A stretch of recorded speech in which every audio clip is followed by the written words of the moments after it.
Bom, então, colisões. A gente já falou um pouco de colisões quando foi falar de energias, né, na primeira aula. A gente explicou que as colisões elas são mais difíceis de entender se a gente não lançar a mão de uma nova grandeza, se a gente pensar só na física newtoniana, apenas em força, em momento linear, conceitos da física newtoniana. A gente tem dificuldade de explicar por que determinadas colisões, por exemplo, uma colisão de duas partículas, por que algumas vezes elas saem juntas, por que algumas vezes uma para e a outra, né, depois da colisão, a outra é que começa a se movimentar. Qual que é a grandeza que a gente precisa considerar para poder entender essas diferentes colisões? Então, essa grandeza é a energia. Nós vamos começar classificando as colisões e depois montar as equações a respeito das colisões e depois vamos fazer dois exercícios que já está pronto e um final que daí vocês fazem e a gente conclui. Então, o que são colisões? Colisões são eventos de curta duração que envolvem dois ou mais corpos.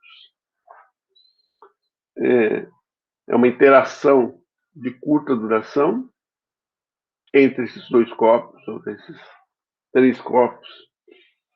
Então, podem ter colisões binárias, colisões com dois corpos.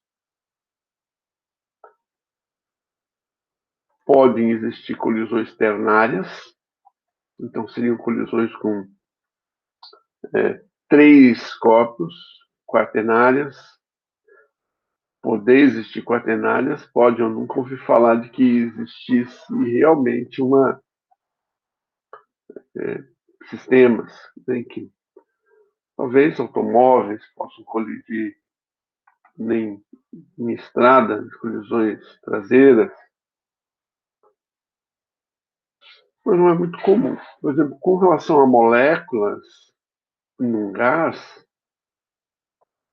é, é muito comum que a modelagem seja feita só de colisões binárias, porque é muito raro as colisões ternárias, apesar de existir. Então, a gente vai trabalhar com colisões binárias apenas. A vantagem, né, de se trabalhar também com colisões binárias é que, como a gente sabe, né, da terceira lei de Newton, que você tem as forças acontecem aos pares, as interações acontecem aos pares, né? Aqui no caso, na colisão, você tem uma forte interação entre as partículas.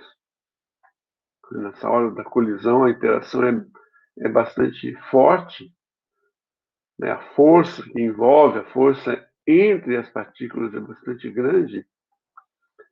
Com colisões ternárias e quaternárias, você tem, por exemplo, uma terceira partícula aqui, eu teria uma força aqui, outra aqui, um par de ação e reação com a bolinha vermelha, entre a bolinha vermelha e a verde, um par entre a vermelha e a roxa, um par entre a verde e a roxa, então teria três pares. Aqui eu tenho um só.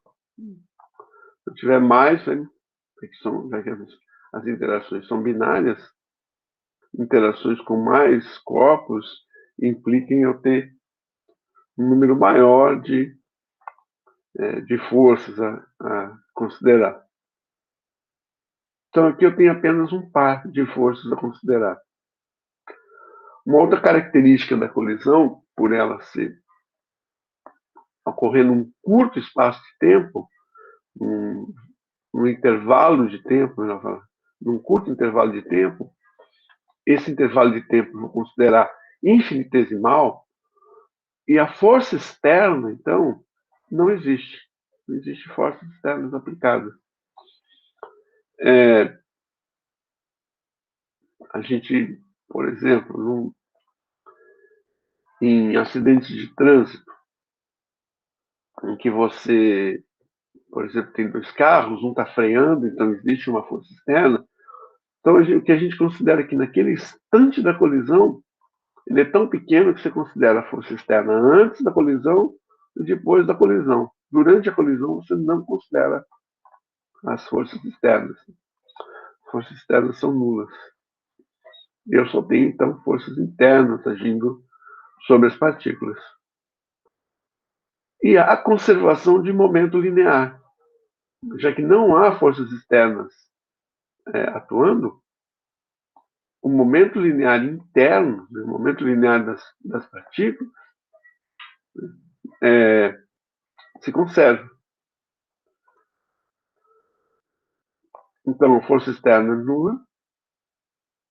A variação, então, do momento, veja, força, a gente já mostrou dessa forma também, né? Força é igual a variação do momento dividido pelo tempo. Se eu pensar, para lembrar aqui, não pus isso no slide antes, a gente definiu força, né? Definiu força como, a princípio, massa vezes aceleração.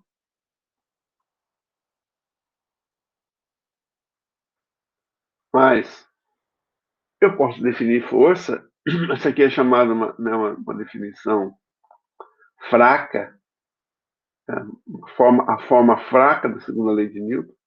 A forma forte é dizer que a força é igual a taxa de variação do momento linear.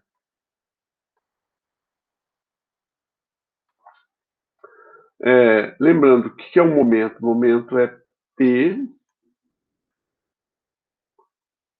é igual a mv, massa vezes a velocidade. Se a massa é constante, a força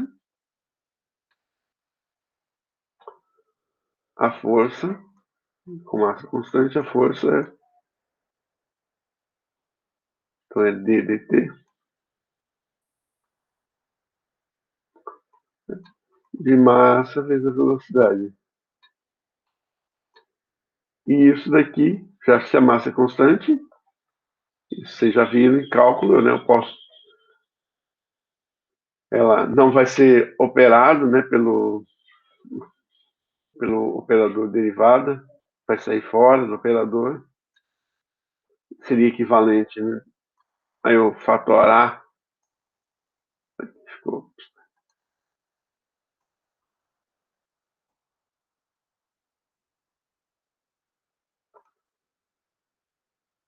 Então seria equivalente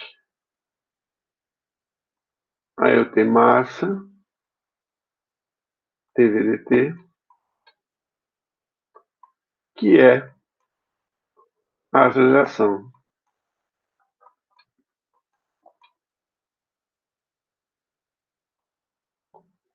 A gente então recai, né, a partir dessa definição forte, a gente, para massas constantes, a gente recai na forma fraca, né, da segunda lei. Então, quando eu coloco delta aqui, significa que eu estou considerando que valores médios, por exemplo, eu teria delta.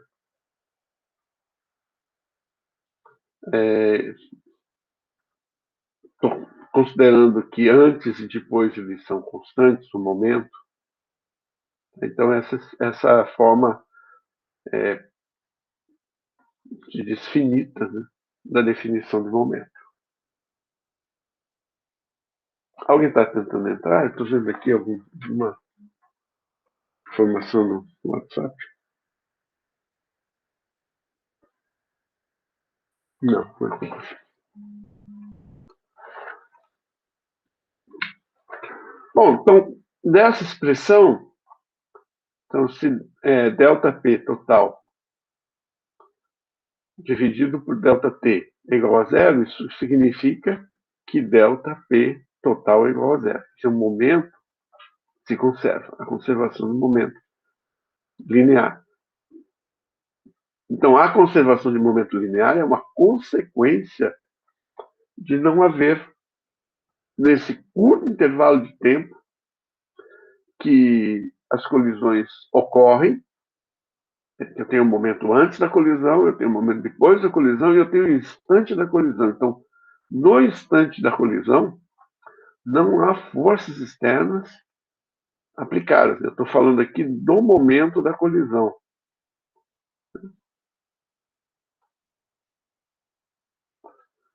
Essa consideração que estou fazendo aqui. Prof, é... Alô? Oi? Oi? Hoje eu estou sem a... Eu tô te escutando, GG. Tá bom. que é mais difícil escrever com o mouse.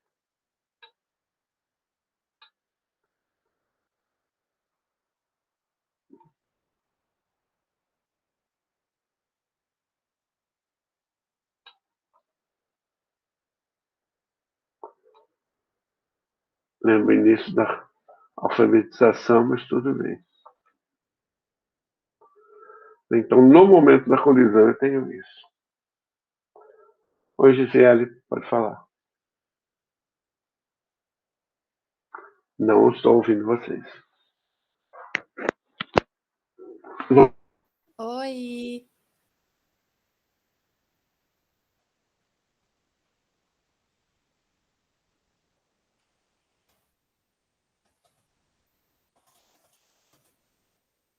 Alô? Oi, prof. Professor, desligou o microfone.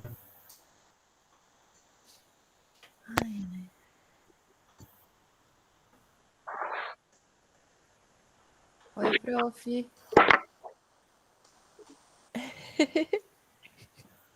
Professor, Ele não tá ouvindo a gente, não. ele desliga o microfone, pai. Não, ele não tá ouvindo a gente faz tempinho, por isso que eu falei. Acho que ele vai ligar agora. Ah, tá.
Vocês estão me ouvindo?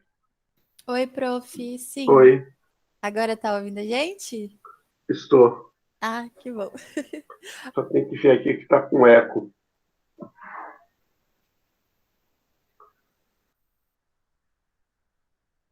Peraí.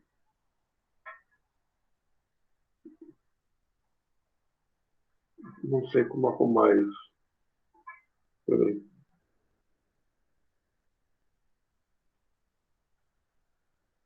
Bom, vou continuar. Prof, eu tinha uma Oi, pergunta. O pode que fazer. é esse FEXT ali? Isso, É isso isso. aqui é de externa, Ah, tá. Ah, tá. Tá bom, prof. força Obrigada. externa. Tá um eco aqui, ficou. Eu falo e eu ouço minha voz.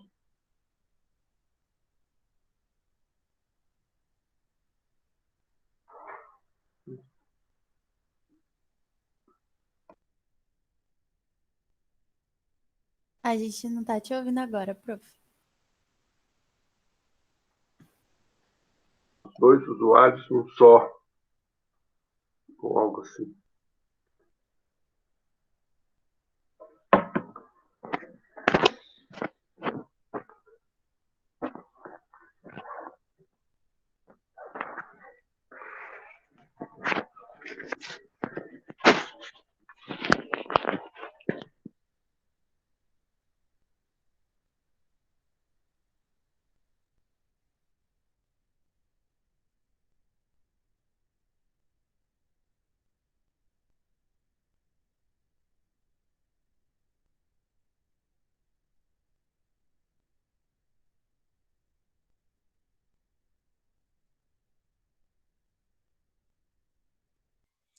Vocês estão me ouvindo?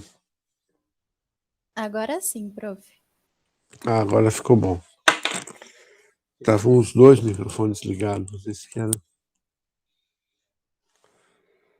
Ou estava ligado só o do computador, agora está o do celular. Então, forças externas. A gente marca com esse XT. Força interna seria FINT, né?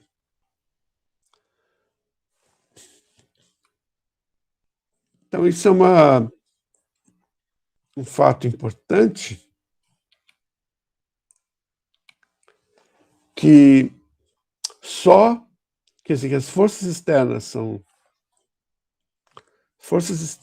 nulas e eu só tenho, então, o par de ação e reação. E esse par de ação e reação ele se dá devido à conservação do momento. Esse momento se conserva, essa variação do momento total aqui, ela é nula. Ela é nula porque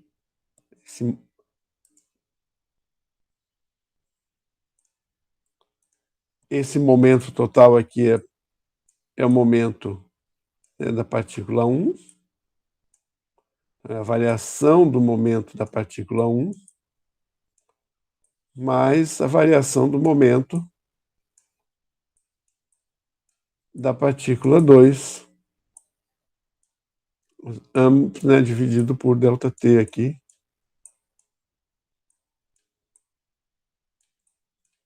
E se isso daqui é zero, eu tenho a variação do momento é força, como definido aqui. Então, eu tenho aqui a terceira lei. Nas interações binárias, eu tenho a terceira lei, F1. Variação do momento da partícula 1, F1. Variação do momento da partícula 2, F2. Igual a zero significa que elas são simétricas. Então, essa conclusão, né, de que nesse sistema fechado, que como o sistema é fechado, eu tenho a variação total do momento igual a zero, se dá porque eu estou considerando que no momento da colisão, as forças externas são desprezíveis. E por que isso? Porque o momento da colisão a colisão é realizada num instante de tempo tão curto que eu posso chamar exatamente de momento, quer dizer, eu tenho um único instante de tempo ali. E por isso as forças externas são desconsideradas, apenas as forças internas são consideradas.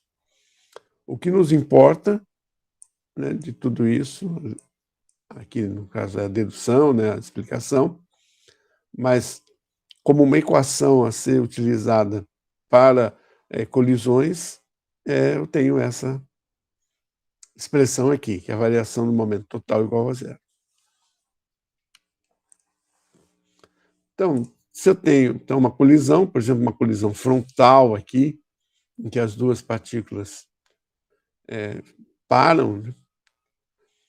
Então, a velocidade vai a zero depois da colisão. Antes da colisão, eu tenho, então, aqui esse PA, vem de antes, aqui o A. Então, o momento P aqui é o momento total do sistema antes da colisão. É a soma dos momentos das duas partículas depois da colisão, P1A e P2A. depois da colisão, então PD de depois da colisão, P1D mais P2D. É a soma dos momentos da partícula 1 e da partícula 2 depois da colisão. Se o sistema é fechado, eu tenho que antes da colisão é igual, tem variação do momento das partículas. Não tem variação porque não tem força externa. Então, P1A mais P2A igual P1D mais P2D. Então, eu tenho conservação de momento. E por conservação de momento, eu tenho essa expressão aqui. A soma dos momentos antes é igual à soma dos momentos depois. Só marcando aqui, né? Então, o 1, por exemplo, aqui no caso, é a bolinha vermelha. Então, antes e depois. Então, aqui eu tinha uma determinada velocidade e aqui ela está parada. O 2, a bolinha azul. Então, aparecem as duas esferas. O momento das duas esferas antes, o momento das duas esferas depois. Vamos começar a classificar. Então, eu já tenho a classificação de binário e ternário. Agora também eu posso ter unidimensional, que seria essa colisão. Basta um eixo para eu poder definir. Tá? E eu tenho aqui a observação de momento. E eu tenho bidimensional. Então, eu tenho o eixo X e tenho o eixo Y. E as partículas, então, devido à conservação de momento, e momento é um vetor, se uma partícula sai para lá, a outra tem que vir para cá. Quem joga sinuca sabe, né? Algumas vezes a gente não leva isso em consideração quando está jogando sinuca. Bolinha de gude também, né? Qualquer tipo de jogo em que a colisão faz parte da brincadeira, a gente tem que levar em consideração que uma bolinha vai para lá, saiu da linha reta aqui, né, deixou de ser unidimensional, então para conservar o momento. Se eu tenho um momento da bolinha azul nesta direção aqui, isso significa que a bola vermelha vai ter que estar vindo para cá, nessa direção, para que eu possa ter conservação de momento, já que o momento é uma grandeza vetorial. Então, se eu considerar o momento inicial aqui antes, ele vai se conservar na direção X e vai ter que se conservar na direção Y também. Bom, continua então valendo vetorialmente, né? Momento anterior é igual ao momento posterior, e a gente só vai trabalhar com momento unidimensional. Tá? O que é importante, de modo geral.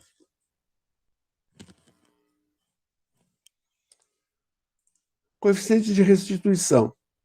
Então, eu tenho a velocidade relativa entre as partículas antes da colisão.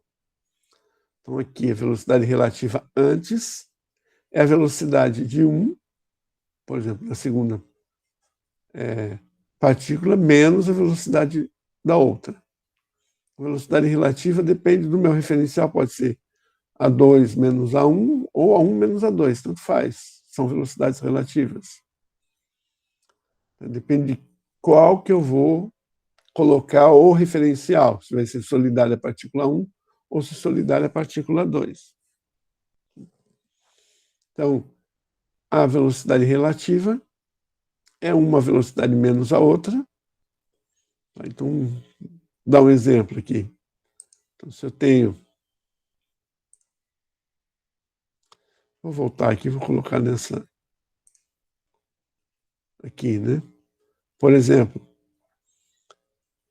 com relação ao referencial que eu coloquei aqui, né, esse XY aqui, a partícula 2 está inicialmente no repouso e a partícula 1 que se movimenta.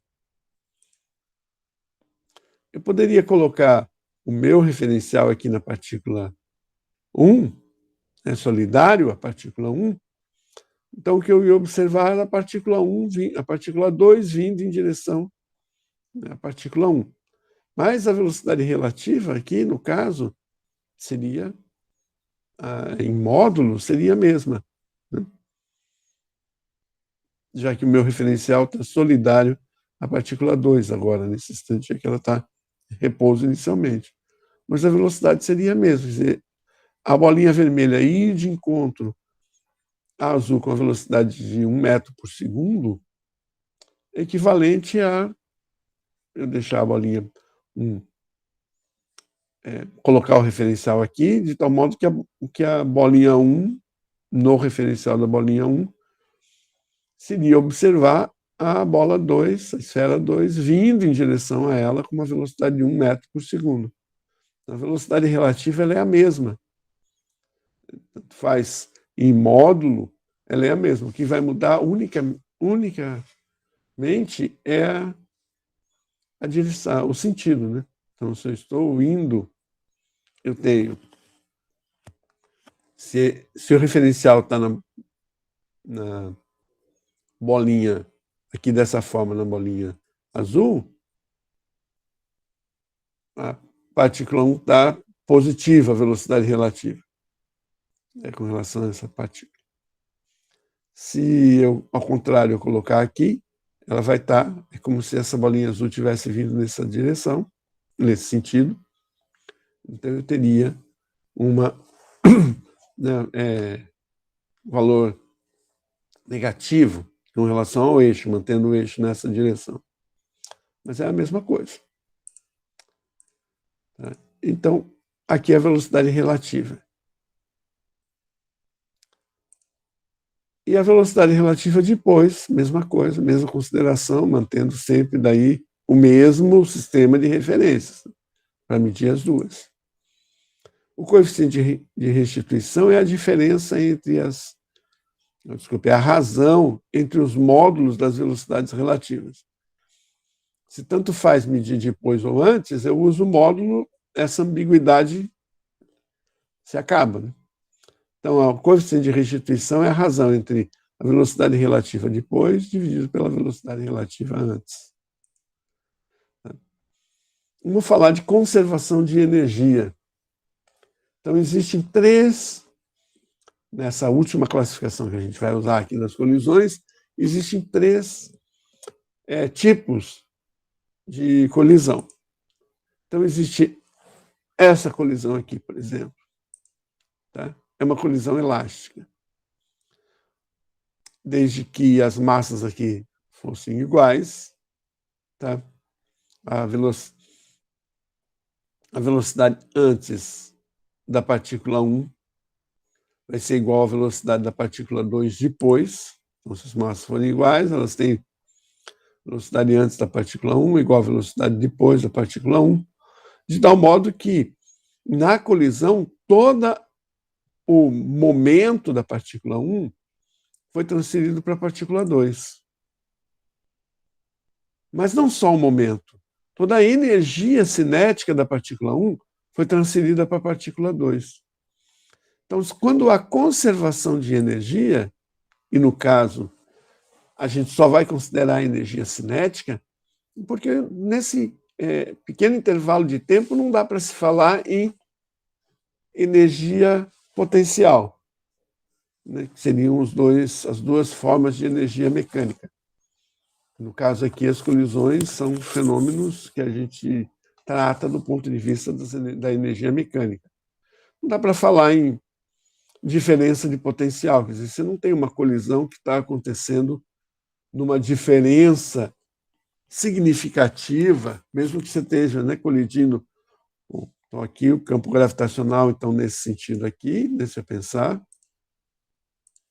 Tem o campo gravitacional nesse sentido, G. E eu tenho as partículas colidindo, por exemplo, nesse sentido aqui. A diferença de potencial aqui, de energia potencial aqui, é insignificante, né? Mesmo que elas estejam colidindo aqui nesse sentido, não há o que falar de conservação de energia do ponto de vista da energia potencial. Isso não faz sentido. Então, quando se fala de conservação de energia, está se falando de conservação de energia cinética, porque a potencial não está colocada no caso.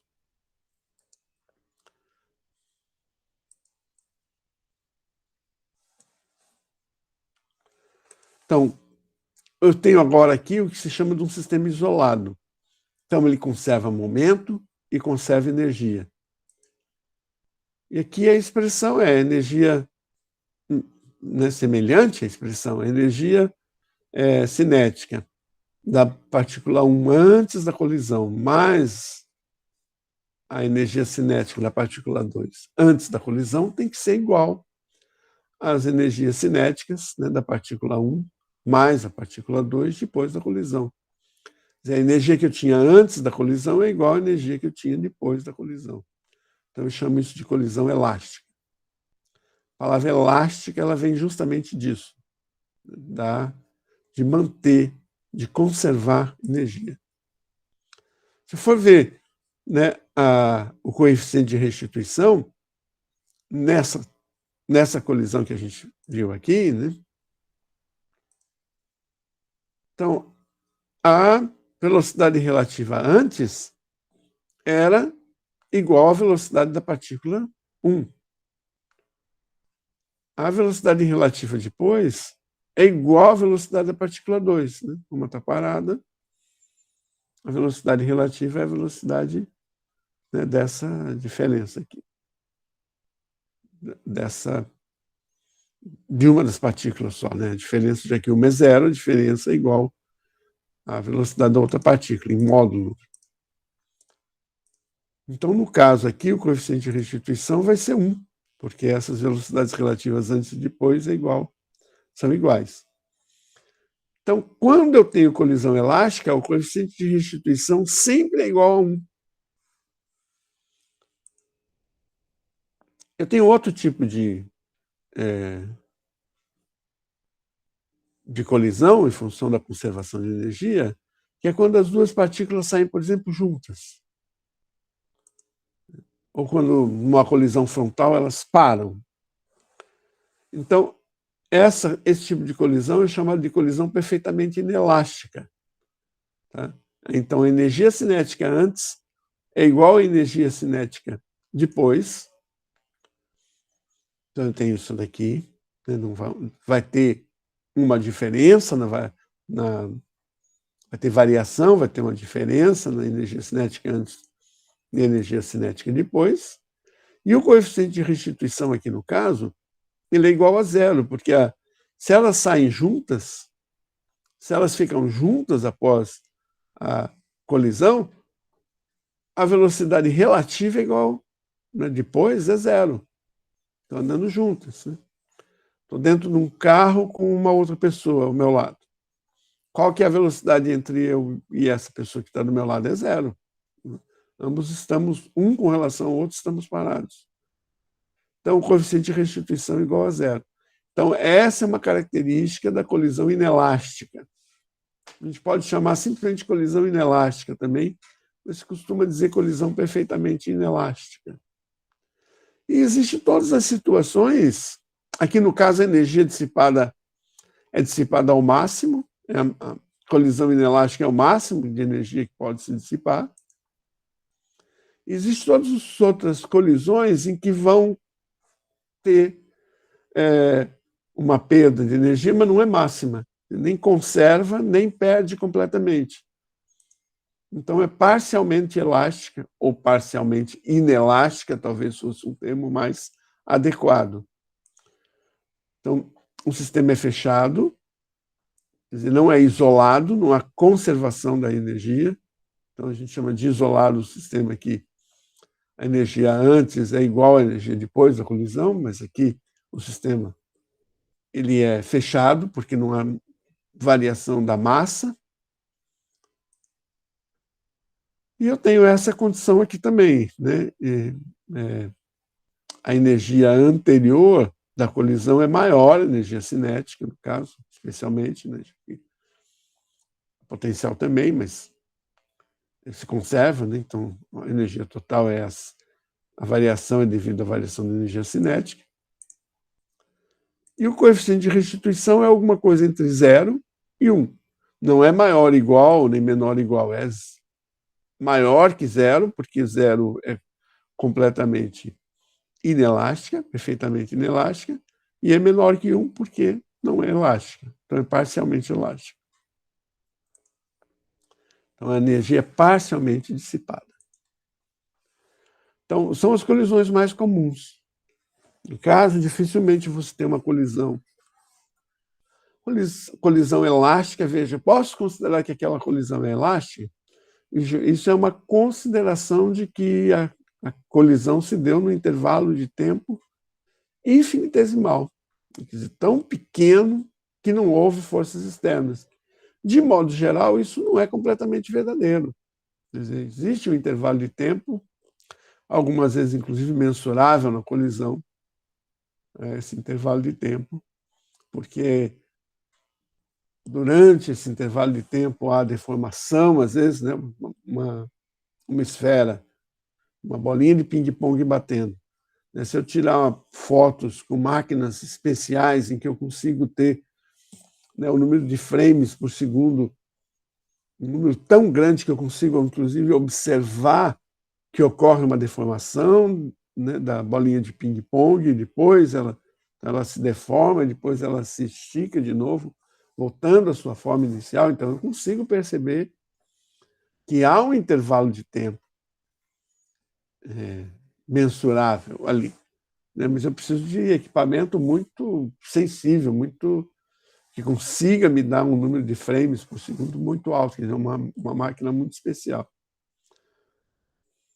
Então, é uma consideração dizer que a energia se conserva, né, nesse tipo de colisão aqui, uma colisão elástica, é porque a variação de energia é muito pequena.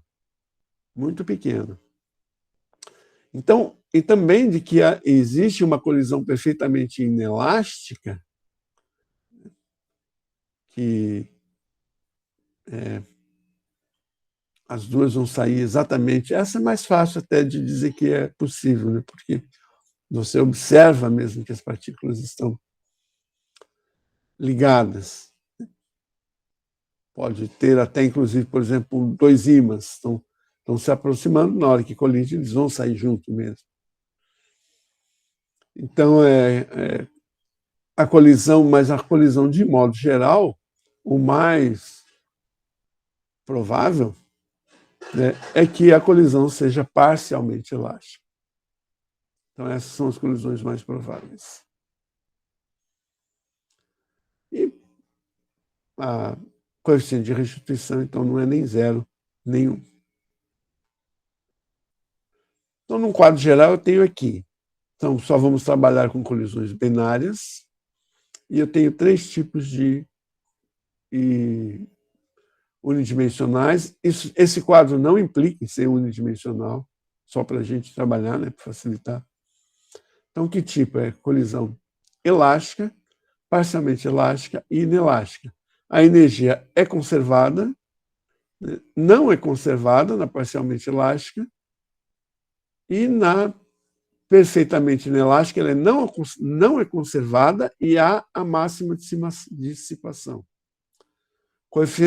Coeficiente de restituição na elástica igual a 1, na perfeitamente inelástica igual a 0, e na parcialmente elástica é um valor intermediário entre 0 e 1. O momento linear é conservado sempre que eu tenho colisão, eu considero que o momento linear é conservado. Vamos fazer um exercício para, vamos dizer assim, ver como é que se usa, né, esses conceitos. Então, conservação de momento linear, eu vou ter aqui, vamos ler o exercício.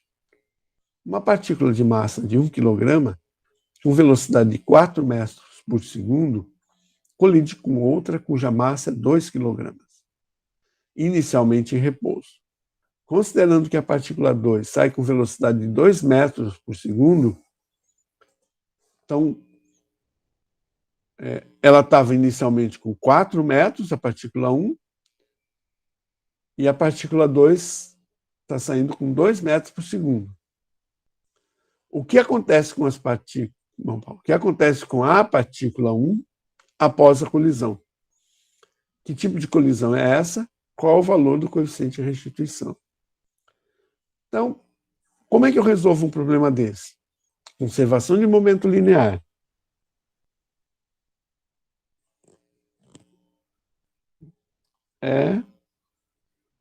Bom, vocês já estão respondendo.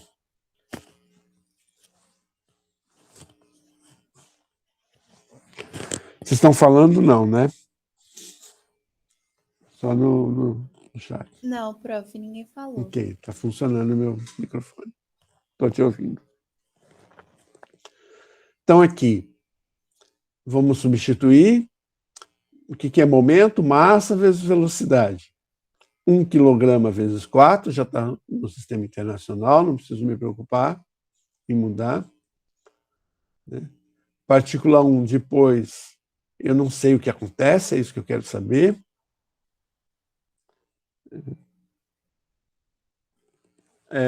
Então, 1 vezes a velocidade depois da colisão da partícula 1.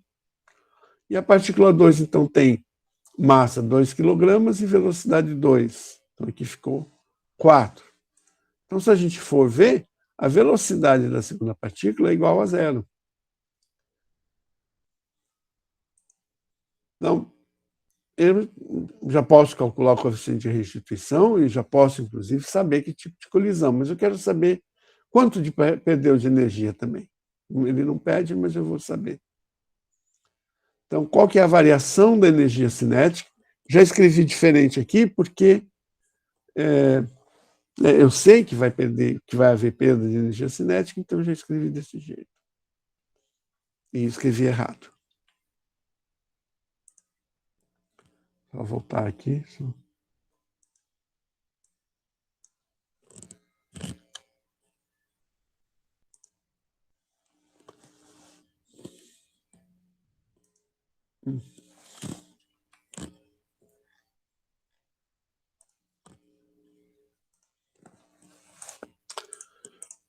Então, energia cinética anterior está positiva, energia cinética posterior está negativa. Né? Eu peguei nessa expressão, né, para a energia cinética, aqui, né, nessa expressão para a energia cinética, eu fiz a variação da energia cinética, tanto faz, a energia cinética anterior menos a posterior, eu prefiro fazer assim, porque daí eu vou ter um valor positivo, mas eu poderia pôr a posterior menos a anterior, e o valor seria negativo, porque a energia cinética anterior ela é ou maior ou igual à posterior, que sempre há perda, não há ganho, né, na colisão.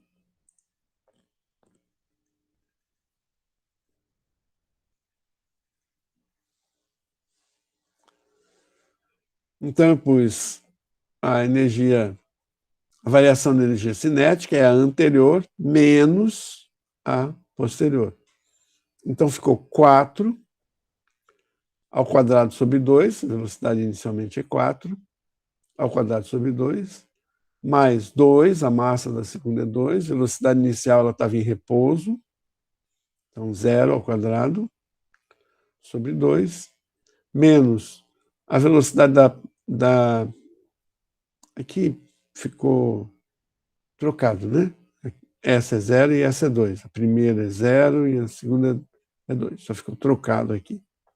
Mas é a mesma conta, né? Só que esse está aqui e esse está aqui. Então é 2 ao quadrado sobre 2 e 0 ao quadrado sobre 2, que é a velocidade aqui da partícula 1 depois da colisão. Então aqui ficou 16 sobre 2, 8. E aqui, só vou corrigir isso aqui, porque depois está errado também.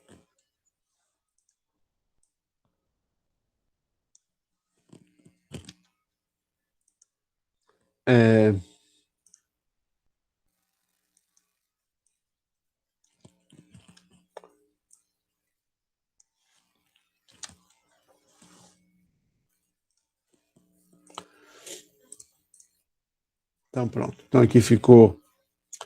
Então, a partícula 1 estava... Partícula 2 estava parada, inicialmente, e depois a partícula 1 parou, e a partícula 2 que saiu com velocidade de 2 metros por segundo. Então, isso dá 16 sobre 2,8, menos 2 ao quadrado, 4, né? Sobre 2... Opa, aqui está errado também. Eita. É 6, né?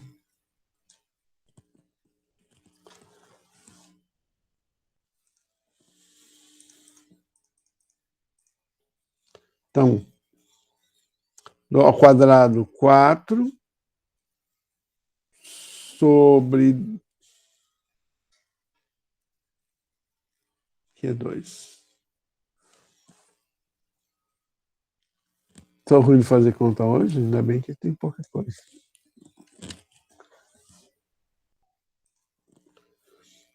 Então, ficou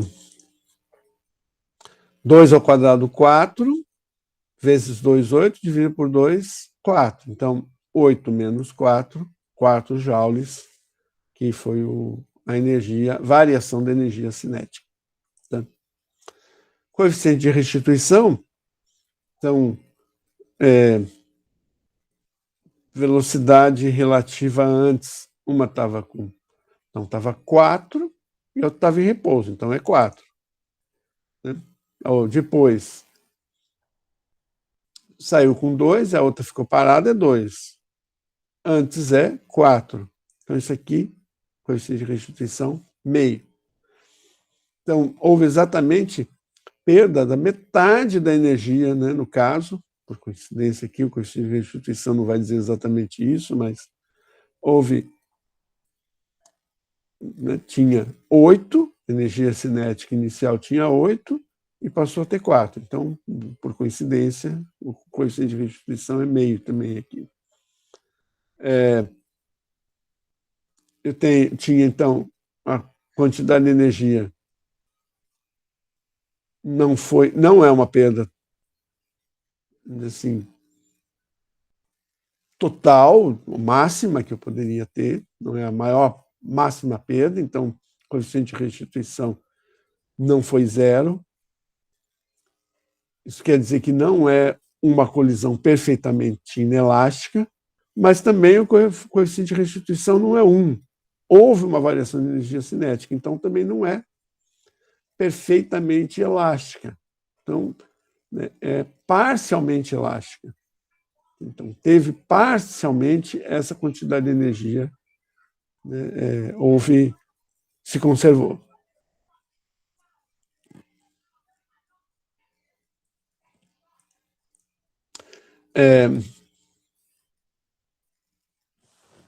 Para vocês só um instante aqui.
Bom,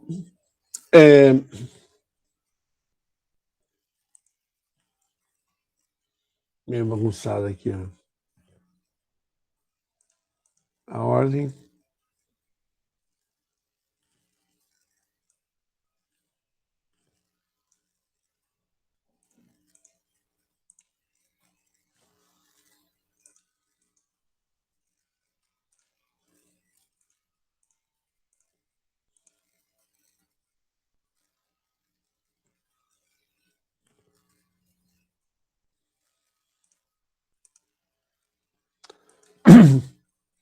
Quero arrumar só para poder...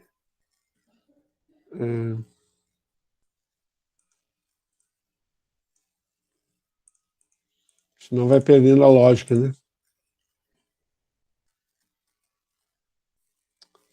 Aqui.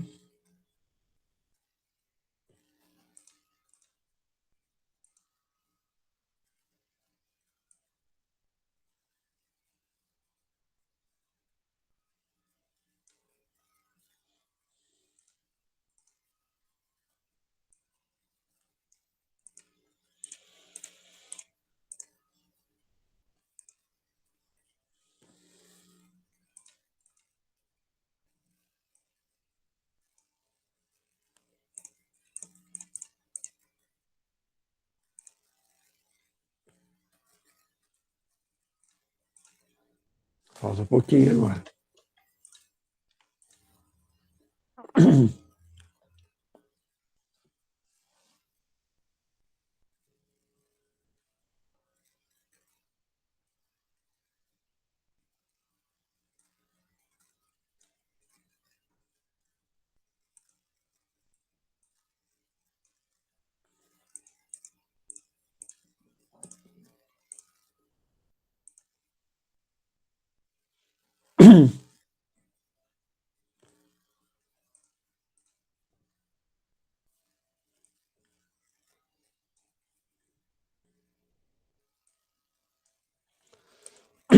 Em que ele fica um pouquinho bagunçado, mas não muito, senão...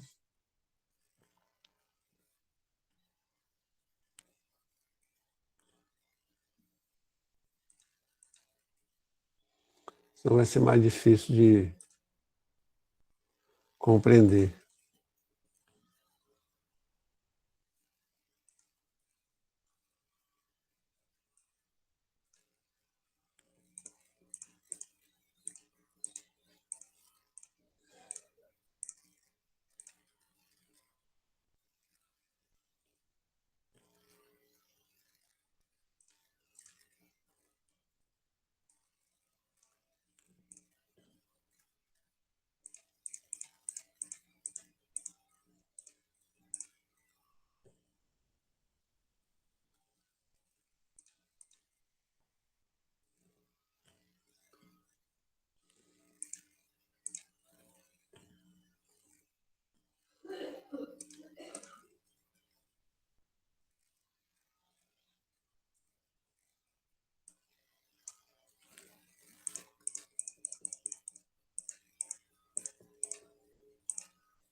Bom, é isso.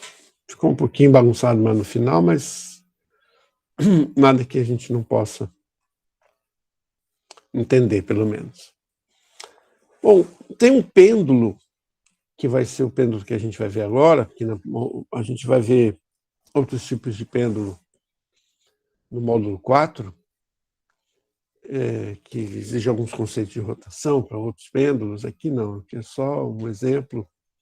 Vamos definir o pêndulo balístico, que é um pêndulo que é usado em balística, que é o estudo de projéteis, né? Medir velocidade de projétil, então balas, projéteis. Então, o pêndulo balístico é um dispositivo utilizado para medir a velocidade de balas. Consiste de um bloco de madeira de massa m, suspenso verticalmente por cordas. Uma bala, cuja massa é m minúsculo, é disparada contra o bloco. O sistema bala-bloco oscila, elevando-se a uma altura h. Qual a velocidade inicial da bala? Então é isso que eu quero saber. Normalmente se usa isso em polícia, né? Perícia, polícia técnica em perícia, justamente para conhecer as características de uma determinada arma de fogo que possa ter sido utilizada em algum crime. Então essa é uma das características, saber a potência, né, com que essa bala sai, para se saber, por exemplo, como que foi o tiro, se foi próximo, se foi distante, etc. Então, é um instrumento bastante usado, o pêndulo balístico.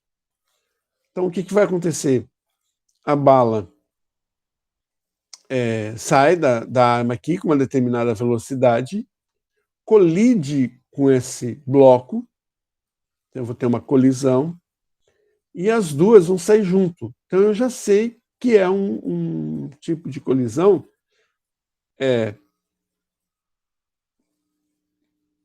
inelástica, né? Uma colisão inelástica, perfeitamente inelástica. É o máximo de energia que poderia se dissipar aqui, né, no caso, vai ocorrer.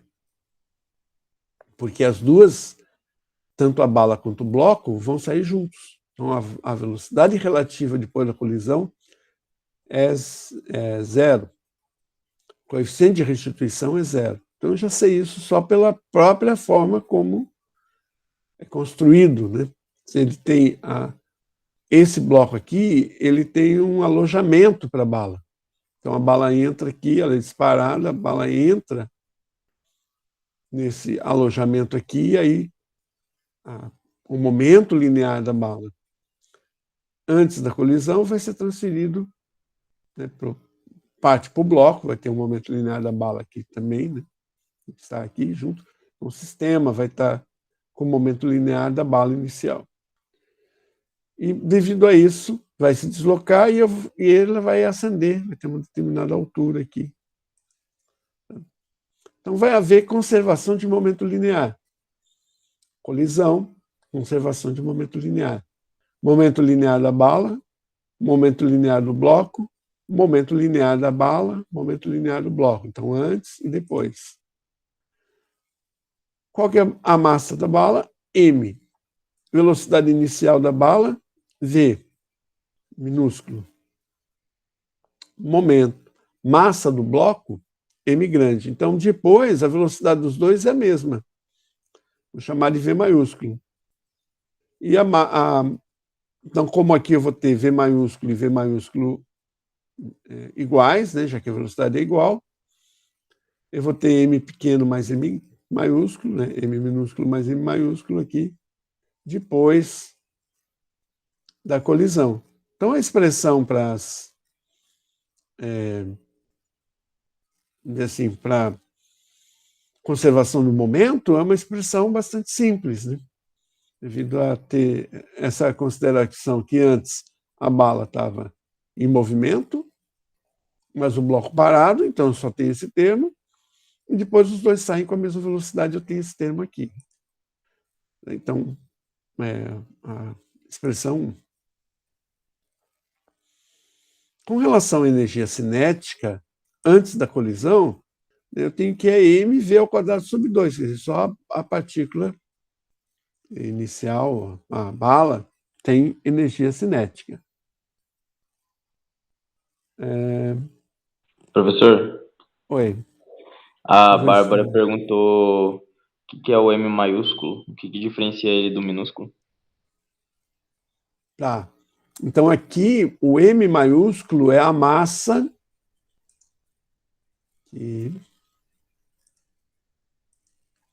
M maiúsculo, massa do bloco. M minúsculo, massa da bala.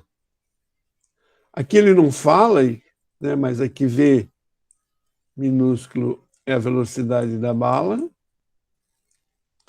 e V maiúsculo é a velocidade do bloco no instante, logo que há transferência do momento e da energia nesse instante aqui. Ok? Então está aqui, né? Massa do bloco, M maiúsculo. Massa da bala, M minúsculo. Tá? E as velocidades, então, maiúsculo tem a ver com o bloco, minúsculo tem a ver com a bala, já que a bala é pequena e o bloco grande. Vou fazer essa associação. Então, momento linear antes, velocidade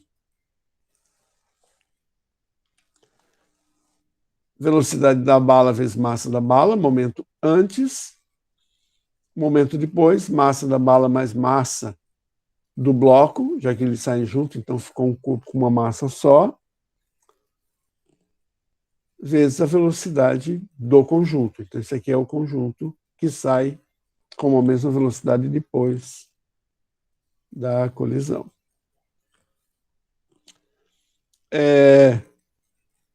No caso da energia cinética, antes eu só tenho bala, então é mv ao quadrado sobre 2. E a energia cinética depois, eu tenho o conjunto do bloco, massa da bala mais massa do bloco, velocidade ao quadrado sobre 2. Então eu posso saber aqui, né, nessa 2, eu posso saber a variação da energia cinética. Bom, a energia mecânica após a elevação do pêndulo. Então, o que eu vou usar aqui é conservação, vou considerar que vai se conservar a energia cinética nesse instante aqui, na hora que essa energia cinética depois da colisão vai ser conservada. Então, o pêndulo vai se elevar, né? Então, aqui 3, né? O pêndulo vai se elevar, e eu posso, então, tirar aqui, combinando essas duas aqui, ó, eu posso tirar que V vai ser raiz de 2GH. Como que eu posso fazer isso? Se eu igualar, né, essas duas expressões aqui, eu vou ter que... essa massa total é igual a V ao quadrado sobre 2. Essa massa total vezes V ao quadrado sobre 2 é igual a massa total vezes GH. Então, eu vou ter que V ao quadrado sobre 2 igual a GH, né? Eu igualando esses dois aqui, eu tenho massa vezes GH, G vezes H, igual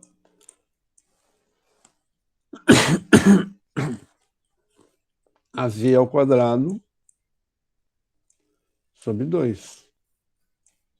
Então, se eu passar o 2 multiplicando e extrair a raiz, eu tenho isso aqui. Para a velocidade.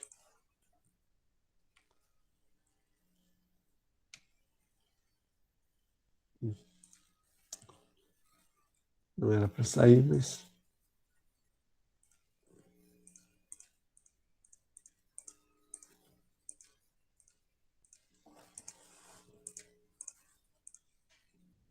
Então, eu tenho isso daqui para a velocidade final. E agora estou com a velocidade em função do H aqui.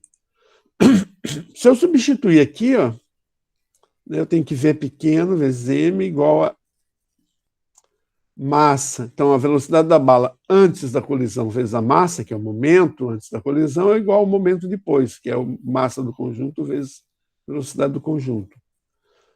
Vou substituir a velocidade do conjunto aqui, tá? E vou isolar a velocidade da bala. Então, passa o M dividindo, e eu tenho essa expressão aqui. Então, com um pêndulo balístico, eu quero saber qual que é a velocidade da bala, eu só preciso medir a massa da bala, a massa, que já é dado no próprio pêndulo, a massa, né, do bloco, G é a aceleração local, e H, a altura, né, com que o bloco se elevou devido à colisão, né, da bala com o bloco. Então, isso é usado, essa é a expressão utilizada em perícia, né, balística. É óbvio que só pela variação, porque os dois saem juntos, eu já sei, né, que é uma colisão, esse tipo de colisão aqui, né, em que o coeficiente de restituição é igual a 0. É perfeitamente inelástica, com máxima dissipação. Vou fazer isso daqui. Eu vou dar um tempo para vocês montarem e fazerem esse exercício aqui. Vamos pensar o que. Agora são 8h48. Vamos inicialmente dar esses 12 minutos, aí a gente conversa. Pode ser? Ok, Tá bom, professor. legal. Aí, se com 12 minutos muita gente ainda não tiver feito, aí a gente dá mais um intervalo de tempo.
não estou conseguindo ver o chat. Vocês abrirem o microfone e começarem a falar para a gente poder ir resolvendo esse exercício aqui.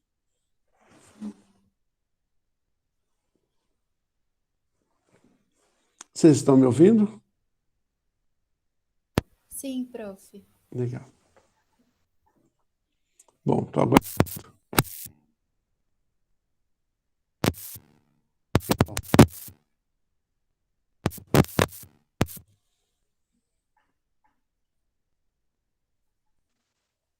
Aqui era 10, fica 0, e aqui fica 0, fica 10 metros por Ok. segundo.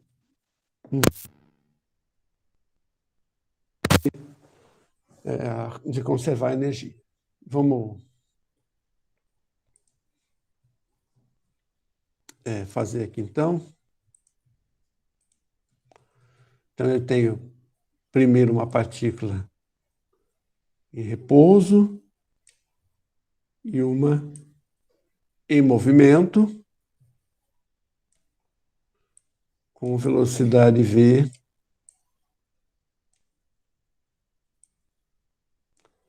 V1, V1 igual a 10 metros por segundo. Depois da colisão, eu vou ter essa em repouso e a outra com velocidade V2. Vou reforçar a anotação aqui é depois, e aqui é V1A. E eu não sei, né, qual que é a velocidade, se ficou ou não alguma velocidade. A priori eu não sei qual que é a velocidade depois da colisão V1D. Então, esse aqui é o problema. A massa aqui é M, aqui a massa é M, aqui a massa é M, então do M aqui.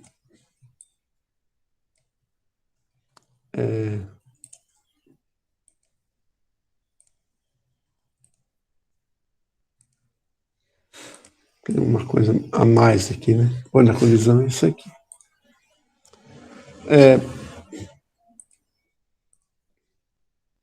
Então, momento.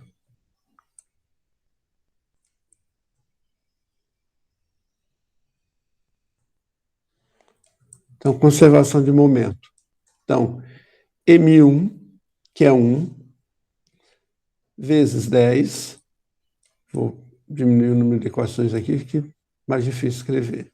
Pareceu 16.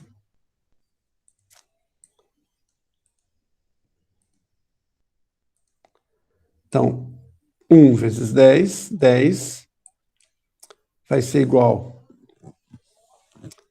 Eu estou pondo igual a 1, mas aqui as duas massas são iguais, né? Faz. Então, vai simplificar. Vai ser M vezes V1D mais V2D. Essa aqui é a expressão para a conservação de momento. Foi isso que vocês chegaram? Então, passaram por essa expressão aqui. No caso da energia,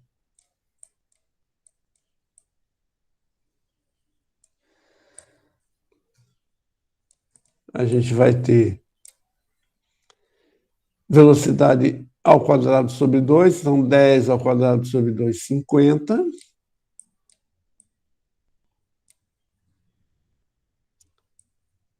Igual a V1D ao quadrado mais V2D ao quadrado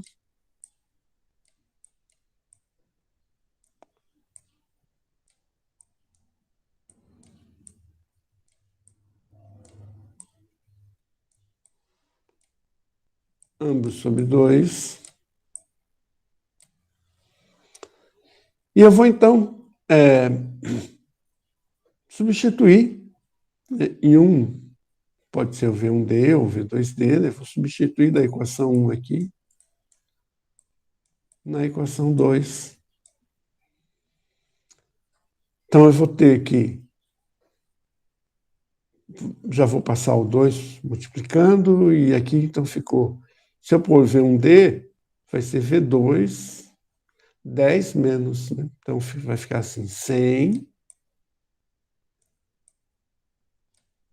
vai ser igual a... Estou substituindo V1. Então, vai ficar V2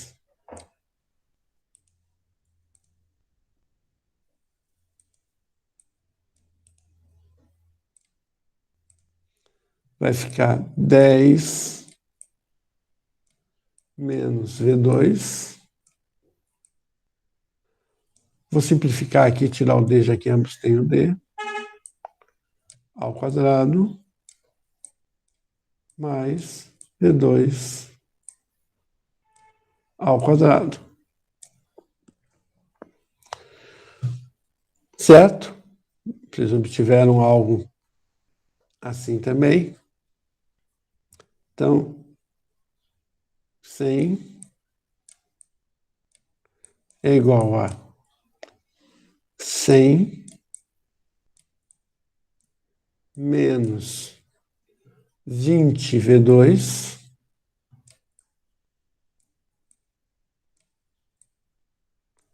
mais V2 ao quadrado. E essa expressão fica, o 100 simplifica aqui, vai ficar V2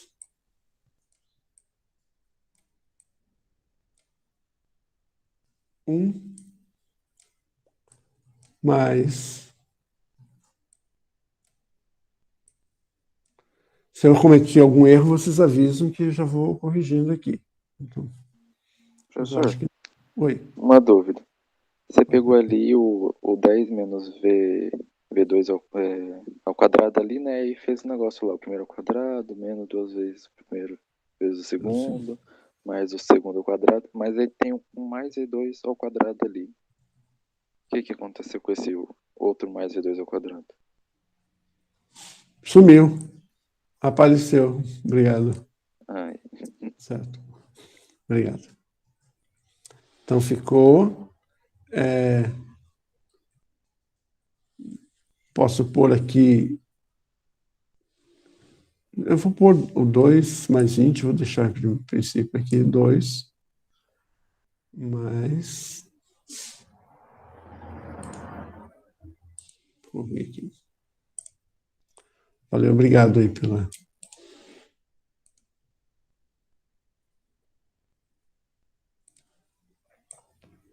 Aqui fica 2V2 menos 20 igual a 0. Então, aqui a condição é de que V2 seja igual a 0. Se V2 for igual a 0,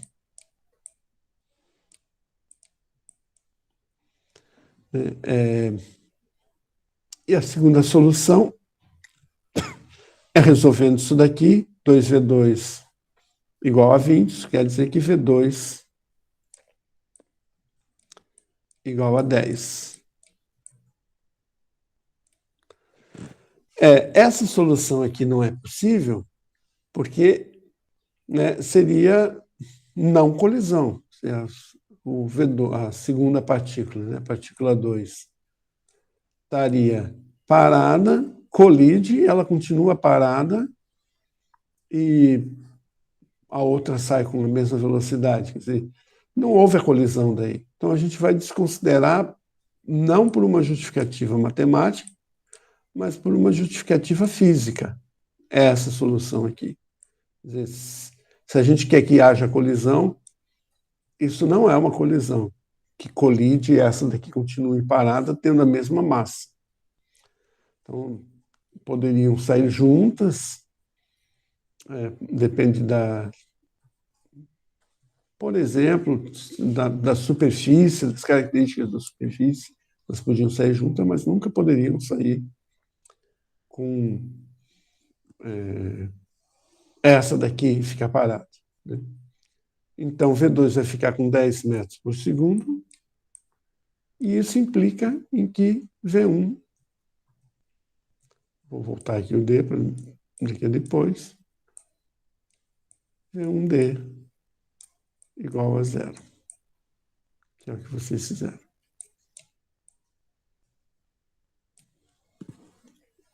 Olha, os problemas não são muito diferentes disso, né? Eu vou passar, então, não é uma lista para entregar agora, não vai cair na prova, vou passar uns 2 ou 3 problemas. Então, um problema que eu vou passar é o da bola de sinuca batendo na borda, né, da mesa. E outro problema é, por exemplo, de uma bola de tênis batendo num paredão. Então, a partícula 2 tem massa infinita, né, uma massa muito grande. Então, o que vai acontecer? Bom, basicamente, os dois problemas é a mesma coisa. A massa da mesa também vai ser muito grande, né? Eu vou passar uns 5 problemas só para reforçar esse conteúdo, mas não vai cair na prova. Tá? Perguntas. Vou passar. Quero só passar uma imagem aqui. Eu tinha capturado da internet, mas eu fechei. Eu tive que sair agora do quarto que eu estava, eu fechei sem querer.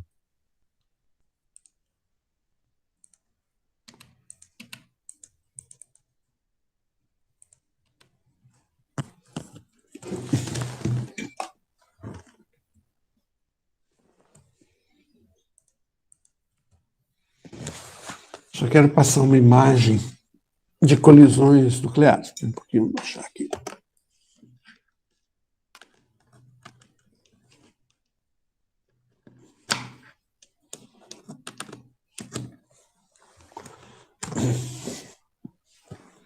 Então, é famoso os aceleradores, né, de partículas.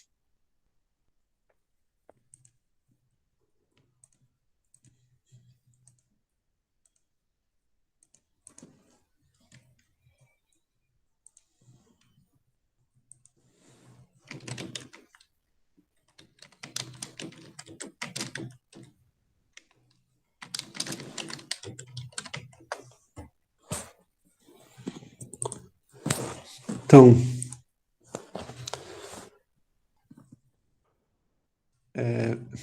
imagens como essa aqui, tá? Você tem uma quantidade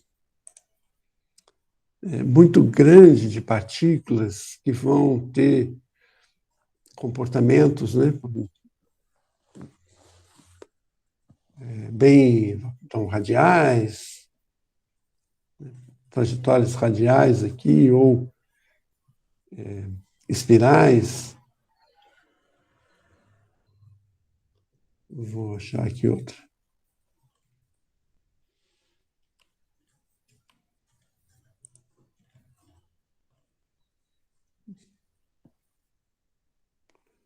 Tá aqui.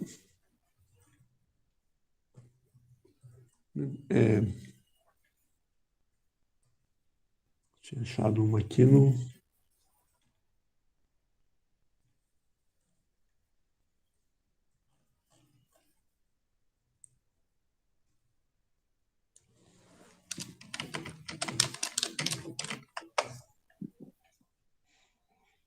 Então, essas imagens aqui são famosas.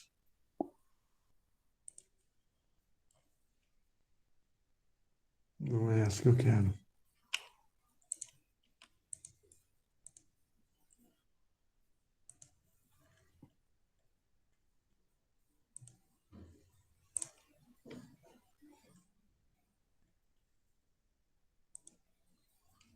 Então,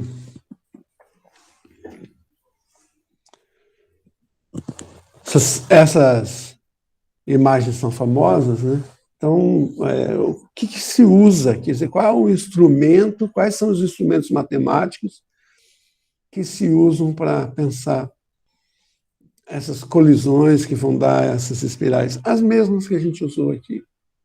Tá? São as mesmas equações. Então, por mais sofisticado que eu tenha, colisão de veículos, as mesmas equações. Então, as equações que a gente tem aqui são gerais para todo tipo de colisão, tá? Colisões de veículos, colisões de partículas. Né? É um pouco mais sofisticado quando eu penso que a interação começa a se dar, por exemplo, interação gravitacional entre, né, objetos, por exemplo, asteroides e planetas. As interações elas já começam a se dar antes da colisão. Então, aí já não é exatamente uma colisão. Então, eu tenho... As partículas se aproximam, vão se aproximando e já tem interações elétricas, gravitacionais. Então, se sofistica um pouco o cálculo nesse sentido. Então, tanto em partículas quanto em colisões de sistemas astronômicos. Então, asteroides. Atualmente, a gente consegue observar, inclusive, colisões de galáxias, né? Então, é preciso sofisticar um pouco esse, devido às interações gravitacionais que acontecem. Que daí já foge um pouco, né, de você ter um intervalo de tempo muito curto em que isso vai ocorrer. Mas é isso. Pessoal, isso foi o que eu preparei para a aula de hoje. Não quis avançar muito, quis deixar apenas a aula de hoje só para colisões. A gente está acabando a aula com, acho que...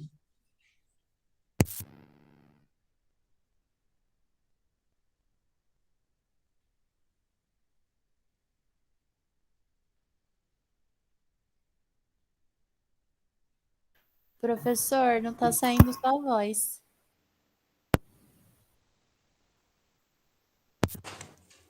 Agora que parou... Aqui na gravação está aparecendo sair minha voz. Mas só parou um pouquinho, prof. Foi até a hora que o senhor falou que era isso que o senhor tinha preparado para aula. Vocês estão me ouvindo de novo? Agora, de novo? Aham. Ah, então tá.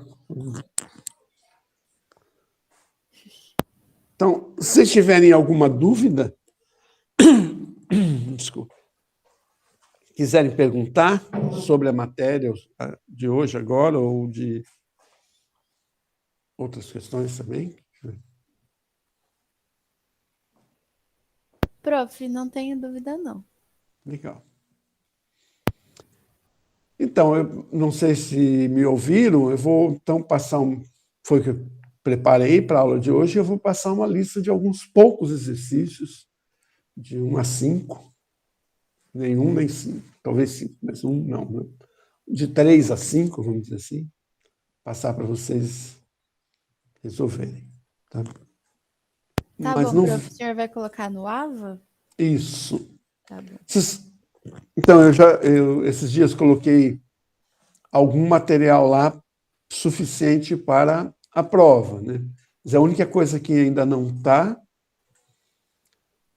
para a prova é ou no AVA ou no YouTube também, as aulas, né, de energia ficaram todas no YouTube. A única coisa que não está no AVA é a solução da lista de energia, mas eu vou esperar até sexta-feira, peço que vocês façam, tentem, né, para que eu apresente o gabarito e discuta na sexta-feira. Porque se eu apresentar agora, vocês vão ter menos motivações para resolver a lista. Né? É isso, gente, então. Bom trabalho prof. aí. Até sexta-feira. Boa semana. Até sexta. Boa semana para vocês também. Tchau, tchau.